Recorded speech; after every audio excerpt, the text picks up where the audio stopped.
I know Lieutenant General Mkonazi was bounced in as a relative junior over the heads of many more senior and experienced members, and it was quite a surprise to everybody. And he wasn't left there very long before, heaven help us, it was handed over to Ria Piecha. And I agree with you. I think she did more damage to the SAPS than anyone before or since.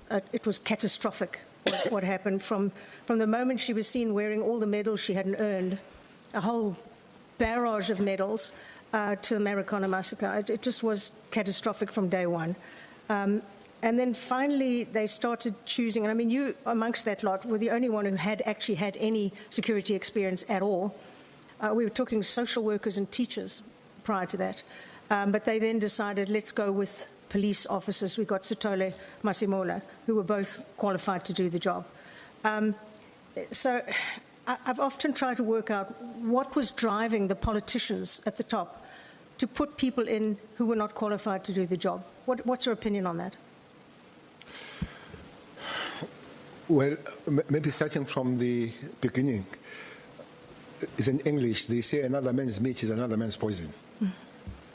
So if Jackie is your poison, he's a meat for me. I don't share the opinion that Jackie was the most disastrous. I don't share. Whatever happened to him, trapped him.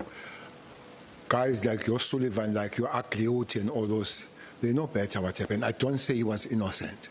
But we know that people that really did the damage and the stuff like Agliotti, the system let them go. And they found their sacrificial land, they found their scapegoat. And I agree, he could have got involved with them. That is a tail end of things that happened to him. But it did a lot of job pulling together all pieces of the so-called policing of Venda. I don't know why I like this Venda, of Venda, Ciskei, Transkei, KwaZulu, and all that. It pulled to produce something called South African Police Service, which is a day, by the way, somebody did ask, what is my recommendation?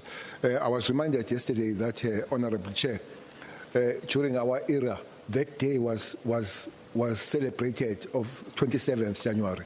I would urge that that day comes. The police would come to the stadium, dance, drink, and everything. And Ms. Kolapanat was one person who dismissed that day. So we can talk about it, because I find it bizarre that all police officers are working on December. All of them are working. So you can't give a little bit of a holiday when you have come back looking after and all that. We can argue on that one.